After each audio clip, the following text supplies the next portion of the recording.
la semana, ¿cierto?, santa, que de alguna manera siempre se calendariza por la Pascua judía. Y a saber, nosotros, Jesucristo fue muerto en la Pascua, amén. Obviamente no por accidente, sino por el plan soberano de Dios de hacer de Cristo el Cordero Pascual, amén. Y de hecho Corintios dice que la Pascua, nuestra Pascua, que es Cristo, ya fue sacrificada por nosotros, amén. Pero a diferencia del Cordero Pascual, que era conmemorativo y también era de alguna manera, digamos, representativo de un hecho histórico como fue el Éxodo, pero este Cordero Pascual, que es Cristo, no es simbólico ni representativo, sino que es un hecho concreto. De hecho, es el cumplimiento de aquella figura que es el Cordero Pascual, amén. Es el cumplimiento perfecto de aquella sombra del Antiguo Testamento. Así que damos gracias al Señor por su muerte, pero también infinitas gracias por su resurrección, amén. Porque Pablo asevera que si Cristo no resucitó de los muertos, entonces sería vana nuestra fe, amén. Si bien es cierto el hecho histórico concreto que a nosotros nos permite ser incluidos en el nuevo pacto es la muerte de Cristo, pero aquello que avala aquel sacrificio es la resurrección de Cristo. Y por la resurrección de Cristo nosotros también tenemos la esperanza de que un día resucitaremos. Amén. Así que hoy quiero hablar de Cristo. Amén. De Cristo. Yo quiero que vamos a un texto que está en Mateo capítulo 16.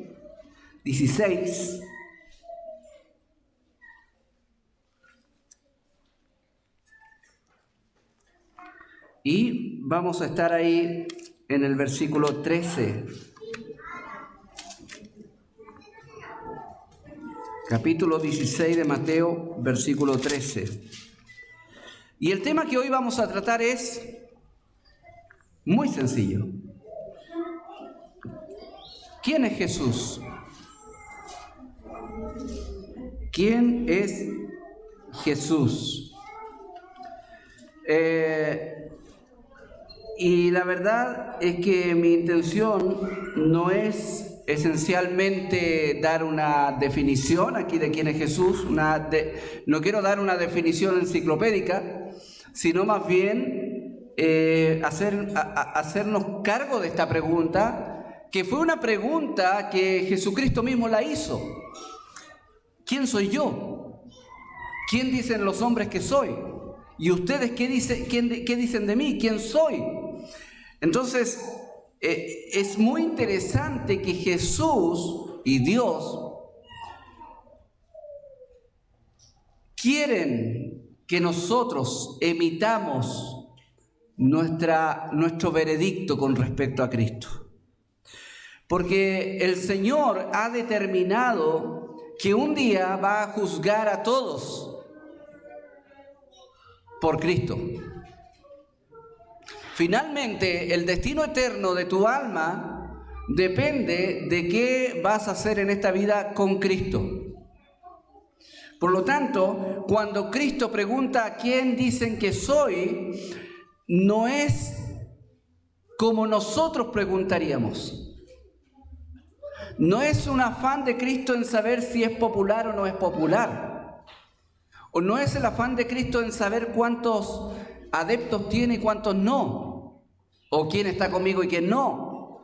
De hecho, la pregunta que hace Jesús no nace en una ignorancia de Jesús, sino más bien la pregunta que hace Jesús de quién soy yo es una pregunta que intenta remover el corazón del oyente y tomar una posición. Porque nadie en este mundo puede permanecer ajeno a Jesús. Y si tú decides vivir en este mundo, en esta vida, ajeno a Jesús, un día, dice la Biblia, mira lo que dice, toda rodilla se doblará y toda lengua confesará que Jesús es el Señor, para gloria de Dios Padre. Te guste o no te guste Jesús. Un día vas a tener que doblar tu rodilla y mira, reconocer quién es Jesús. Entonces tú pudieras ignorar en esta vida quién es Él, pudieras ser indiferente. Hay mucha gente muy indiferente. En el evangelismo público lo vimos, ¿cierto? Una pareja ahí me dijo, no, nosotros nada con religión, así que por favor, nada, no. Está bien. Pero siempre que alguien me dice así, yo inmediatamente imagino cómo responderían al Señor en el fin de los tiempos.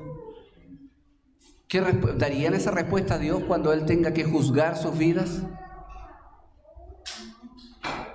¿Sería válida tu argumentación, mi argumentación con Dios cuando tengamos que dar cuentas?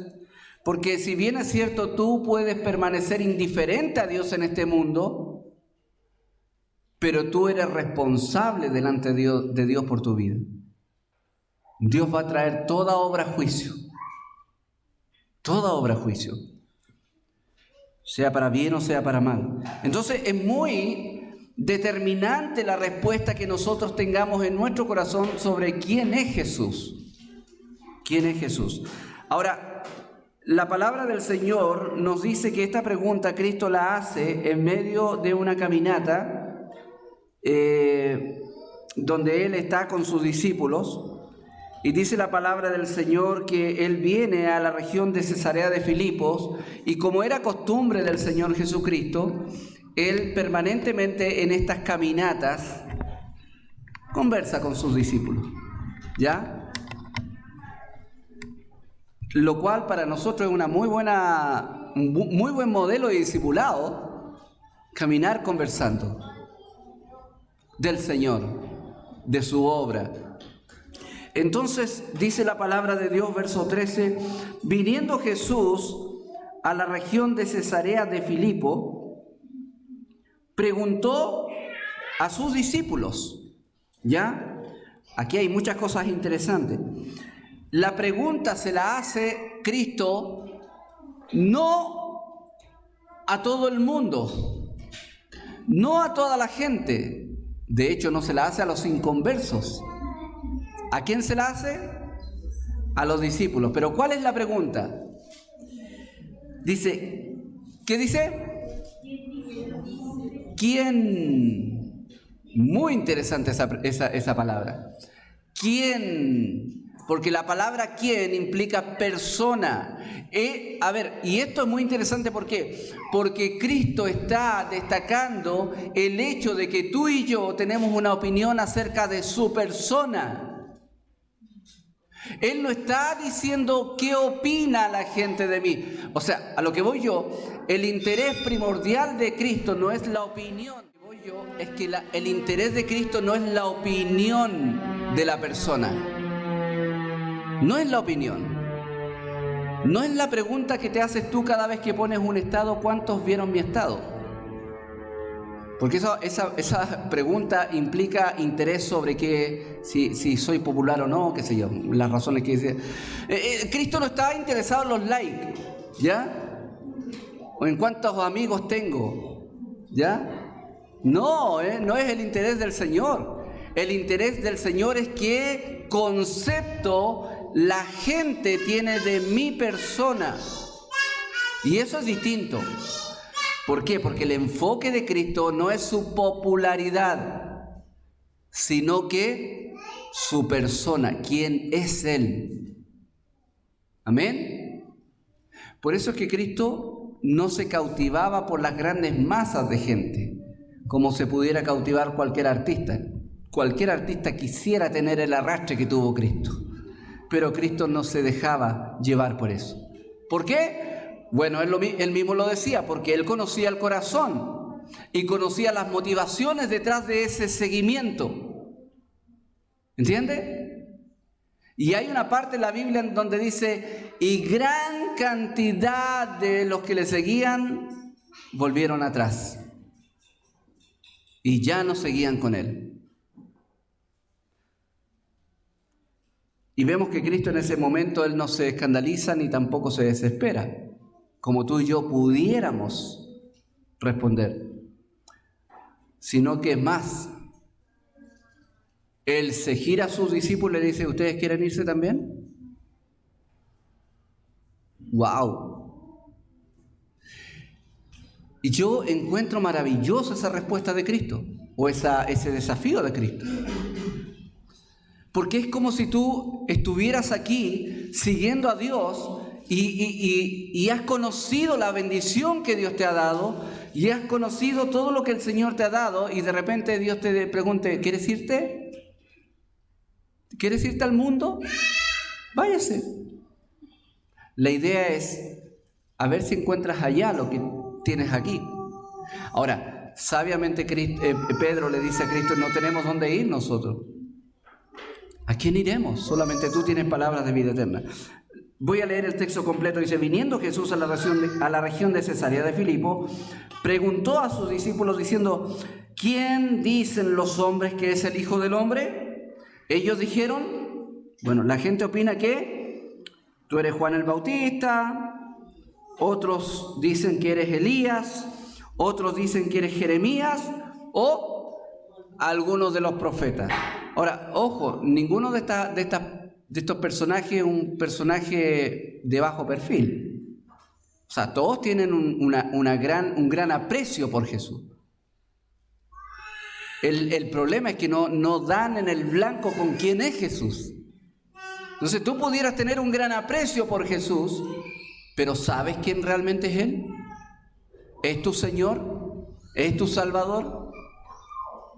Entonces dice, y Él les dijo, y esto es interesante, dice, y vosotros, ahora ya no, el interés de Cristo no es la gente del mundo, ahora ustedes que me siguen, ustedes, ¿qué dicen de mí?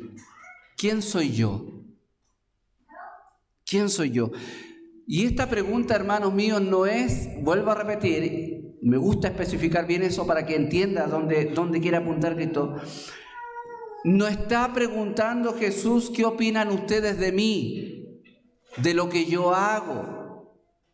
Está diciendo, ¿qué soy yo para ustedes? ¿Quién soy?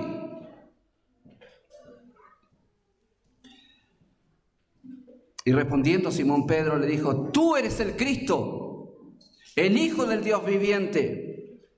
Entonces le respondió Jesús, bienaventurado eres Simón, hijo de Jonás, porque no te lo reveló carne ni sangre, sino mi Padre que está en los cielos. ¿Ven?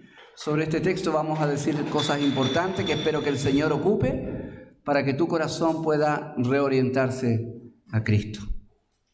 Amado Dios, queremos rogarte en el nombre de Jesús que este tiempo con tu palabra sea usado por el Espíritu Santo para que tu evangelio pueda no solamente remover el corazón de quienes no creen en Cristo, sino que convertirlos a Cristo. Señor, sabemos que la obra es tuya, Señor. Dice la palabra que los que son nacidos de nuevo son nacidos del Espíritu. Así que esperamos, Señor, que tu Espíritu Santo haga una obra en los corazones que están sin Cristo.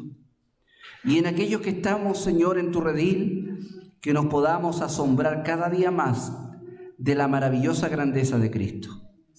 Te lo pedimos en el nombre de Jesús. Amén. Bueno, muchas opiniones nosotros podemos tener acerca de Jesús. En el mundo hay muchas opiniones. Logré revisar un par de opiniones que la gente da. Por lo menos tengo aquí tres opiniones. La primera opinión nace en un corazón de alguien que cree en esto del Jesús histórico. El Jesús histórico es el intento de la teología liberal de sacar todo lo sobrenatural de Jesús. Entonces todo eso recorte deja así un Jesús chiquitito que es una persona de carne y hueso, real, un individuo común y silvestre. Es el Jesús verdadero, dicen ellos, que no fue ni Dios, ni milagrero, ni nada de eso, sino que fue un buen hombre que enseñó buenas cosas. ¿Ya? Y los seguidores le pusieron todo lo demás. Él dice lo siguiente: Jesús de Nazaret fue tan influyente en nuestra historia por el mismo motivo que todavía muchos lo admiran. Su figura está sometida a una constante reinterpretación, dice. Se lo ha entendido como fundador del cristianismo, se lo entendió como apóstata, filósofo, revolucionario, pacifista, humanista, comunista, precursor del feminismo, etc. Mi opinión, dice esta persona, sobre él no se basa en una reinterpretación, sino en una reconstrucción por los métodos de investigación histórica. Y esta reconstrucción los expertos le llaman el Jesús histórico. Jesús realmente fue hijo de su contexto, una manifestación religiosa comprensible de una situación específica del pueblo judío y yugo romano, pero lejos de ser lo que el cristianismo dice que fue. Otra opinión dice: Jesús fue un auténtico revolucionario. Su Dios era el amor. Era anarquista, nacionalista, que luchó por liberar a su pueblo del Imperio Romano. En mi opinión, él no hablaba ni concienciaba sobre religión, sino sobre política. Y se le ha tergiversado para que en este mundo siga gobernando el mal. Para esta persona, Jesús fue un político, no un religioso. Y otra persona dice: están buscando teorías y evidencias, pero lo único que tienen es un libro que es la religión de varios, pero no prueba nada, ya que muchos de los atributos que tiene Jesús son demasiada fantasía y poca realidad. Posiblemente, dice, sea un maestro que deseaba crear una religión, como Buda. La historia oficial y universal no lo coloca como una persona que haya existido. Triste, porque en esa época hasta tienen registro de personajes más antiguos de Jesús, y no poner a Jesús significa una sola cosa: tal vez él ni siquiera existió, dice. Bueno, hay diferentes opiniones acerca de Jesús en este mundo, pero Cristo no estaba hablando de, vuelvo a repetir, de qué opinión tienes tú acerca de él, porque ni mi opinión, ni tu opinión, ni la de estas personas, ni la de nadie va a cambiar la realidad de lo que es Cristo. ¿Amén? Eso no lo cambia. Si tú has decidido creer que Dios no existe, bueno, allá tú, pero eso no cambia el hecho de que Dios existe. ¿Entiendes? Entonces nosotros, hermanos míos, necesitamos entender que lo que nosotros declaramos acerca de Jesús, lo que nosotros creemos acerca de Jesús es determinante para nuestra vida espiritual. La pregunta es: ¿por qué Dios está interesado en saber tu opinión de Jesús? ¿Sobre quién es Él? Ni siquiera tu opinión sobre lo que Él hizo en cuanto a sus milagros y enseñanza, no. ¿Quién es Él? Porque, hermanos y amigos, Él dijo ser alguien. ¿Me entiende? Jesús no estaba actuando en su momento en un vacío de personalidad. No, Él dijo ser alguien. Yo soy el camino, la verdad y la vida. Y mira lo que dice. ¿Qué dice?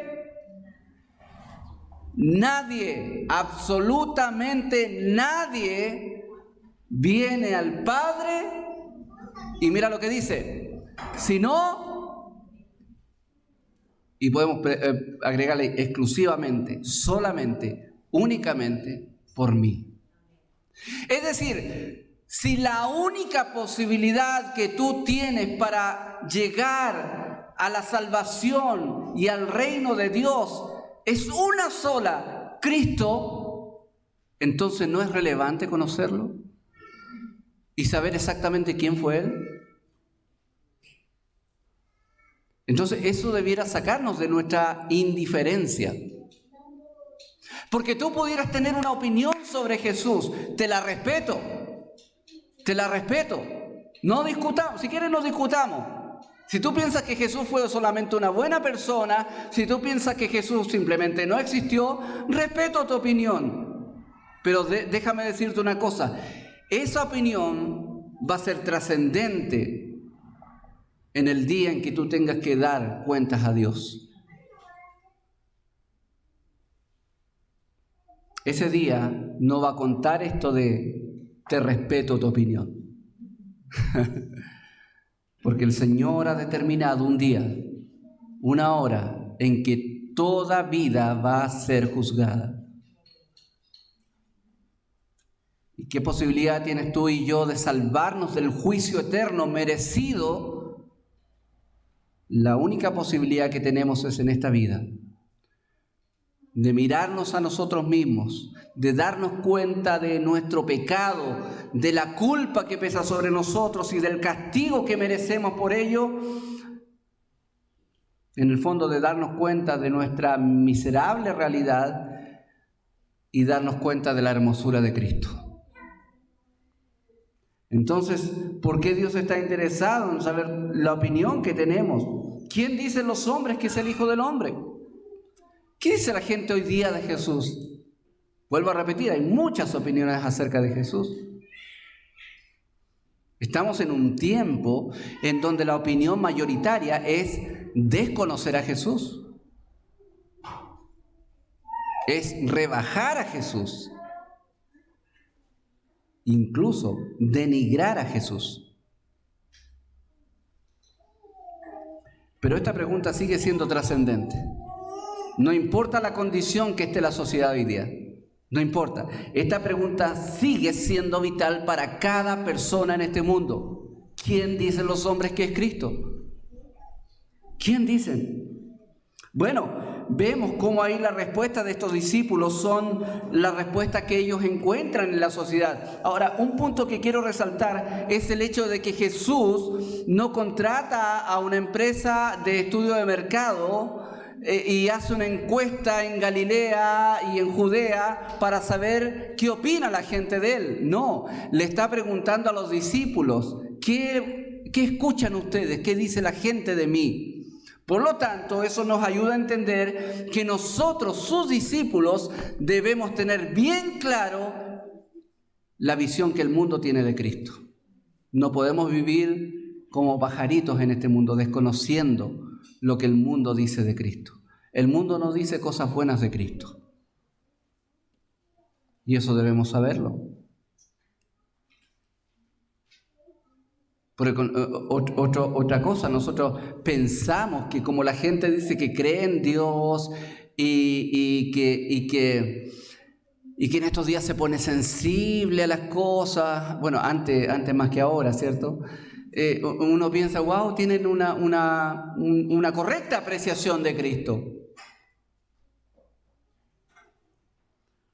Pero hermano, para que un hombre, para que una mujer, para que un alma se salve, no puede estar un 99% en lo correcto acerca de Cristo.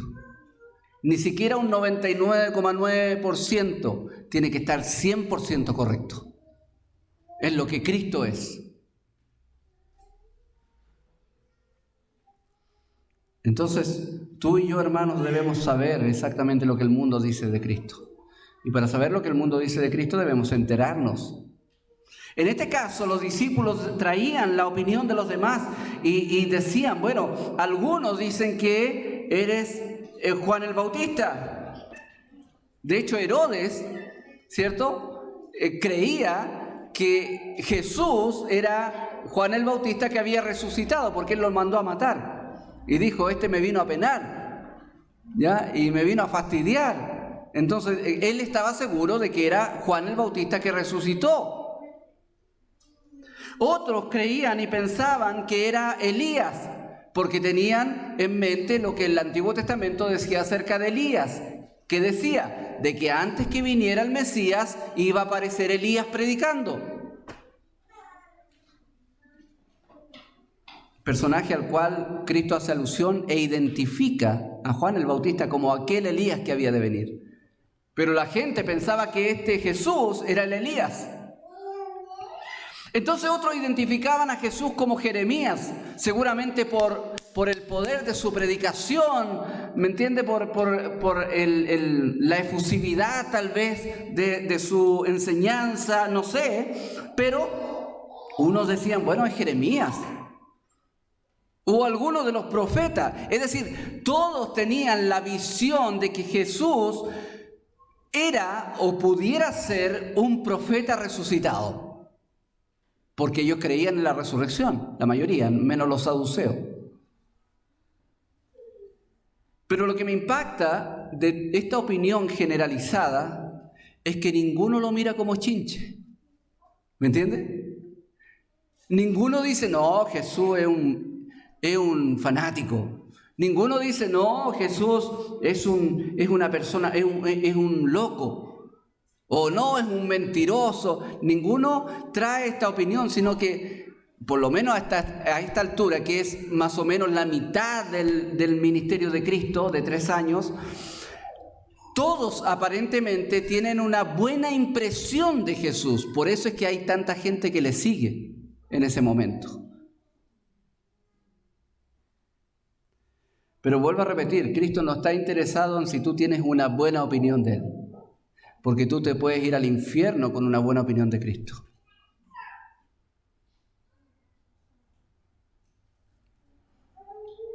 Entonces, ¿dónde está el asunto que quiere enfocar Cristo? Lo que quiere Cristo no es que tú tengas una buena opinión de Él. Lo que tú necesitas es entender claramente quién es Cristo. Y no solamente entenderlo, sino que creerlo. ¿Amén?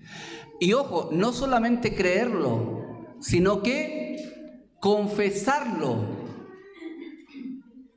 Por eso para nosotros, que estamos adheridos, por ejemplo, a una confesión de fe, como la Confesión de Fe Bautista de Londres de 1689, para nosotros es tan importante las confesiones de fe. Porque Cristo anhela que nosotros entendamos claramente y confesemos claramente qué es lo que creemos de Él. Y en el fondo, lo que Cristo está pidiéndole aquí a ellos es una confesión de fe. ¿Qué dices de mí? Y ahí está el interés que Cristo tiene de saber exactamente si esa confesión de fe es correcta o no. Entonces, el asunto es, hermanos, que inevitablemente, quienes no conocen a Jesús tienen una visión distorsionada de quién es Él. Quienes no conocen a Cristo, inevitablemente tienen una visión distorsionada de Jesús. Como esto: Juan el Bautista, Elías, grandes hombres, pero no tan grandes como Cristo. ¿Me entiendes? Era distorsionada. Obviamente estamos en presencia de un escenario distinto al nuestro. O sea, estamos en un escenario donde había una persona absolutamente cautivante, distinta en su enseñanza, que hacía milagros, que sobresalía más alto incluso que Juan el Bautista, considerado en ese momento como el gran profeta, pero era un hombre de carne y hueso. O como define la Biblia, de sangre y carne, que de pronto exigía que le siguieran. Y siempre me preguntaba, ¿tú le seguirías? De pronto una persona común y corriente que se acerca a ti diciendo que es el Hijo de Dios y dice, sígueme. Entonces no era fácil. No era fácil. Bueno, creo yo, tan difícil como hoy. Porque si alguien como Pedro llegó a la conclusión correcta de quién es Cristo, fue exactamente por lo que Cristo le dijo después: bienaventurado eres, Simón, hijo de Jonás, porque esto no te lo reveló ni carne ni sangre, sino que mi Padre que está en los cielos. Tú no puedes llegar a una comprensión correcta de quién es Cristo a menos que Dios te ilumine sobre quién es Él. Por eso cuando oramos por nuestra familia inconversa decimos: Señor, tenga compasión de ellos, Señor. Ellos están ciegos, Señor. Señor, alumbra su corazón para que vean quién es Cristo verdaderamente. Que no se conformen con una buena opinión de Cristo, sino que se conformen únicamente con reconocer a Jesucristo como su Señor y Salvador. Entonces, inevitablemente a quienes no conocen a Cristo tienen una visión distorsionada de quién es Él. Eso no lo sabes tú, porque mucha gente seguramente te ha dicho: es lindo ir a la iglesia, ¿cierto? No, yo también iba cuando cabra a la iglesia, era bonito. ¿Sabes que yo hasta tocaba en el coro? Y todo es lindo, entonces todo encuentras lindo. Pero si somos livianos de pensar, vamos a decir: oye, sí, en realidad es lindo. No, no basta con pensar y entender que las cosas de Dios son lindas. Yo puedo irme al infierno pensando eso. Imagínate, Cristo en el Sermón del Monte le dice, muchos me van a decir aquel día, Señor, no profetizamos en tu nombre, no hicimos muchos milagros, no echamos fuera demonios. ¿Y qué le dice el Señor? No los conozco, nunca los conocí. Entonces, tú pudieras estar sumergido en una vida religiosa de buenos entendimientos, pero absolutamente ajeno a lo que dice la Biblia que es una relación correcta con Dios a través de Cristo. Entonces, ¿quién es Él? ¿Quién es Cristo? Bueno, Él dijo ser muchas cosas. Hay algunos que dicen, como leímos antes, hay algunos que dicen que Jesús nunca intentó darse a conocer como divino. Falso. Ese típico argumento de esto. Ojo con esas personas que empiezan a argumentar, no, si Jesús nunca existió, mira, los evangelios lo escribieron tal persona, son una combinación, no, y esto, y usted, uy, ¿cómo sabe tanto? Que le diga las fuentes, ¿de dónde saca la información? Lo más probable es que vio un video de YouTube, no existen fuentes. La única fuente que ellos pudieran tener es la de los estudios de los teólogos liberales ateos, que no tienen ningún interés de entender realmente quién es Cristo. Todo lo contrario, su interés mayor es hacernos entender que Cristo no es lo que nosotros decimos que es. Entonces, hermanos y amigos, es muy fundamental esta pregunta que hace Cristo. ¿Quién dicen los hombres que soy yo? Y luego es más personal. ¿Y tú? ¿Qué dices de mí? Dice Cristo. ¿Qué dices de mí? Porque podemos estar enfocados en lo que la gente dice, el mundo dice, el mundo ya no pesca a Cristo, ¿cierto? No pesca las cosas del Señor, ya no toma atención. Pero ¿y tú? Tú, esa es la idea de Cristo. Tú, que estás aquí escuchando esta palabra, tú, ¿qué dices de Él? ¿Quién es Cristo para ti? ¿Quién es Jesús para ti? Es trascendente que tú respondas esta pregunta. ¿Ustedes quién dice que soy? Ahora, la respuesta de Pedro es una respuesta de alguien que verdaderamente ha llegado a comprender quién es Jesús. Pedro le dice, el verso 16, respondiendo Simón Pedro le dijo, tú eres el Cristo, el Hijo del Dios viviente. Esta respuesta es maravillosa. Porque no fue una respuesta así como, Jesús es el Señor, bueno, esa respuesta también es maravillosa, pero hay contenido en esa respuesta. Mira lo que dice Pedro, tú eres el Cristo. La palabra Cristo es la traducción griega de la palabra Mesías, el ungido, aquel que desde Génesis está siendo profetizado y anunciado que un día va a venir un personaje nacido de mujer que se va a constituir en la bendición para todas las naciones y que va a reunir en torno a sí al pueblo de Dios. Este es el Mesías. El Mesías anunciado desde el Génesis en adelante. Ese es el Cristo. Y el Cristo anunciado por los profetas y el Cristo anunciado en el antiguo pacto era un Cristo que era Dios y era hombre. Que dice que era el siervo de Dios que iba y morir, Isaías 53, a morir y dar su vida por el pecado nuestro, pero a la vez dice que sus días son desde la eternidad. Es decir, es un personaje eterno, no tiene principio ni fin. Entonces, es Dios y es hombre. Este era el Cristo que había de venir. Aquel que anunciaba los sacrificios de los corderos, aquel que anunciaban el oficio del sacerdote. tantas cosas que anunciaban a Cristo. El diluvio, el éxodo, los reyes, los profetas, todo el Antiguo Testamento, de una u otra manera, directa o indirectamente, anuncia la venida de este Cristo. Y cuando los discípulos se encuentran con este Jesús de Nazaret, en virtud del testimonio dado por ese Jesús de Nazaret, ellos llegan a una convicción dada por Dios: tú eres el Cristo. Tú. Cuando habla de Cristo, habla de Salvador, Redentor. No solo eso, tú eres el Cristo, el Hijo del Dios viviente.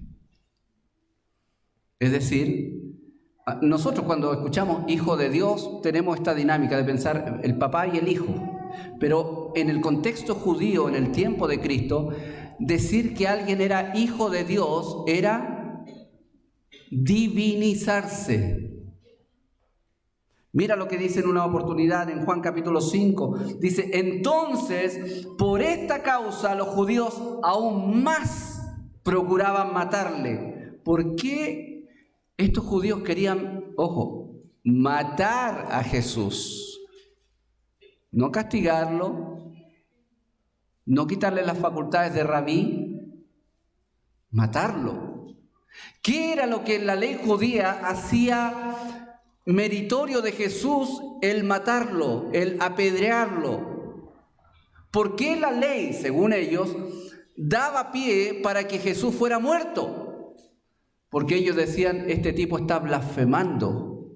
¿Y cuál es el corazón de la supuesta blasfemia? Este es. Dice, los judíos aún más procuraban matarle. ¿Por qué? Porque no solo violaba el día de reposo, sino que también llamaba a Dios su propio Padre, haciéndose igual a Dios. De pronto llega un tipo, carne y hueso, y dice que es Dios. ¿Qué le dirías tú a él? ¿Qué diríamos de él? Seamos honestos.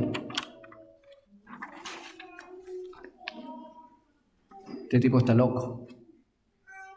Yo alguna vez me he conversado con alguien que decía ser Dios. Bueno, de hecho decía ser el Cristo. Está loco. O era un farsante, estos típicos que andan timando a la gente, engañándola para sacarle provecho. Pero si no es loco, si él comprueba que no es loco y él comprueba que no es un farsante, entonces dice la verdad. De alguna manera él tiene razón.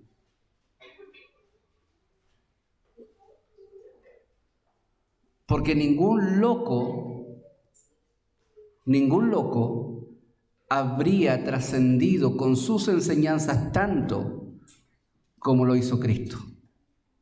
Que aún toda la civilización judeo-cristiana se basa y ha sido basada en todos los principios que Jesús enseñó. Entonces un loco hizo dividir la historia en antes de Cristo y después de Cristo. Entonces un loco hizo tanto por el mundo y logró cambiar tanto la filosofía del mundo como lo fue él. Un loco no puede haber llegado a eso. Un loco puede tener destellos de brillantez como Van Gogh, ¿cierto? Ya es loco, pero pinta bonito. Pero no como Cristo. ¿Y si era farsante? ¿Tú crees que un farsante, una persona que anda mintiendo, llega al punto de morir como delincuente en una cruz por su farsa? ¿O acaso no por salvar el pellejo diría, ay, no sabe qué? Ya, sí, todo esto es una mentira, un show, perdónenme, ya. ¿Y ustedes creen que seguidores de ese loco o ese farsante darían su vida por ese hombre?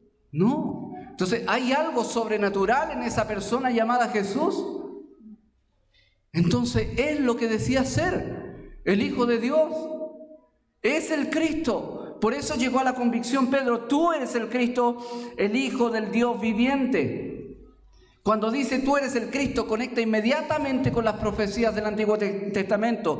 Y cuando ocupa la terminología el Hijo del Dios viviente, eso es una terminología usada en el Antiguo Pacto también para referirse a Jehová. Entonces, lo que está diciendo Pedro aquí, tú eres aquel que había de venir.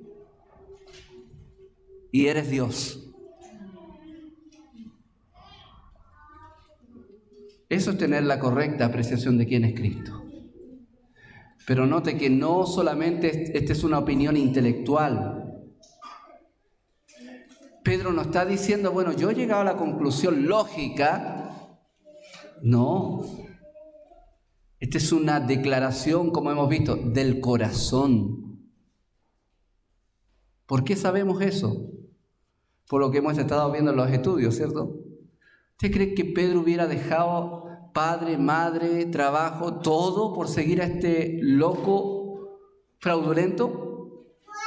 No. ¿Qué hizo que Pedro abandonara todo lo más precioso para él, para seguir a este hombre? La convicción de que aquel que estaba frente a él era Dios hecho hombre. Lo más maravilloso que pudo haber conocido en la vida. Ahora, ¿cómo llegó a esa convicción Pedro? Bueno, ahí lo dice Cristo, ¿cierto? Lo comentamos. Bienaventurado eres Simón Pedro, hijo de Jonás, o hijo de Juan en algunas versiones, porque esto no te lo reveló carne ni sangre, sino mi Padre que está en los cielos. Esto nos indica una cosa. Tú y yo, como pecadores, somos ciegos. Nosotros no podemos ver a Cristo. ¿Quién es Él? ¿Por qué? Uno piensa esto. ¿Por qué esa gente teniendo aquí a Cristo, aquí, no creyó en Él? Porque estaba en la condición exactamente igual a la que está hoy día la gente. Están ciegos. Están ciegos, como tú y yo. Entonces, ¿por qué tú pudiste ver a Cristo si eres salvo? Por la pura misericordia del Señor, que vino a tu vida y sacó ese velo.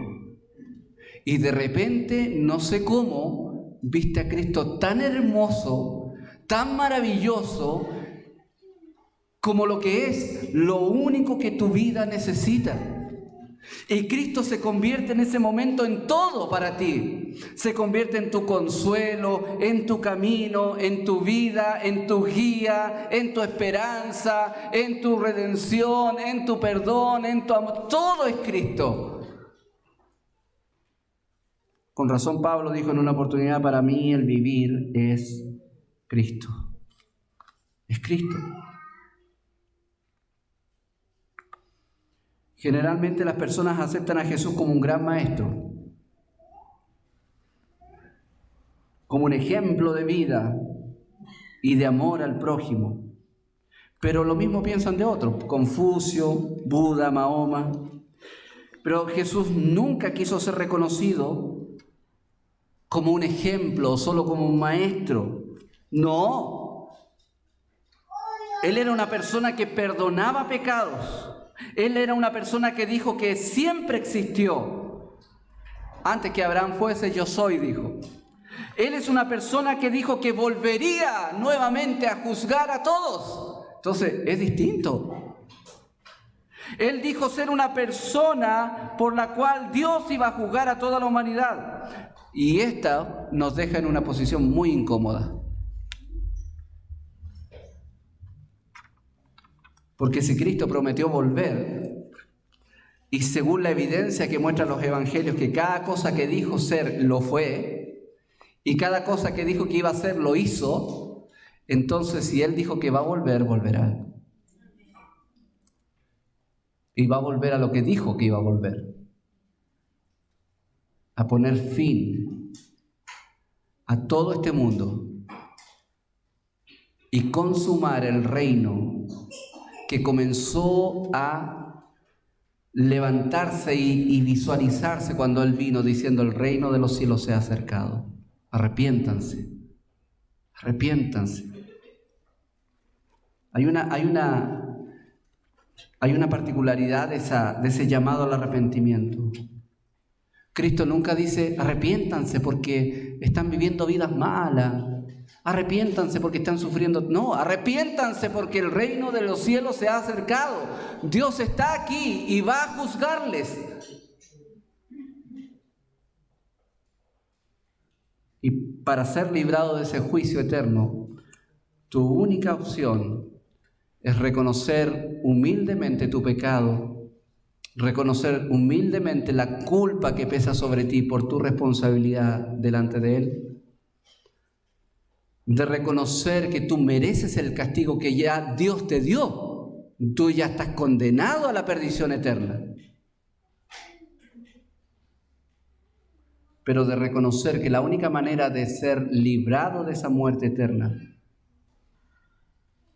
es dejar de confiar en tu justicia propia y confiar en lo que Cristo hizo en la cruz. Él murió por nosotros. Tú eres culpable delante de Dios, pero dice la Biblia que Él cargó nuestras culpas. Él llevó nuestras culpas. ¿Amén? Dice la Biblia que tú eres merecedor del castigo y de la ira de Dios, pero Cristo llevó el castigo y la ira. Dice la Biblia que por tu desobediencia tú estás bajo la maldición de la ley, pero Cristo fue hecho por nosotros maldición. ¿Ves la bendición de tener a Cristo? Si tú tienes a Cristo, lo tienes todo. Si tú tienes a Cristo, tienes la salvación, la vida eterna, la paz con Dios, el consuelo eterno. No importa si este mundo se cae a pedazos, no importa si lo pierdes todo, un día lo vas a tener todo con Cristo y ya lo tienes. Pero es importante que decidas quién es Cristo para ti. ¿Es Juan el Bautista? ¿Es uno de los grandes? ¿O es el Cristo, el Hijo de Dios, que te puede dar vida eterna? Oremos. Amado Dios, en el nombre de Jesús, quiero pedirte por las almas que están sin Cristo en este momento. Señor, sería presuntuoso pensar que todos los que están aquí están bajo tu gracia salvadora. Padre, entendemos que muchos están sin Cristo.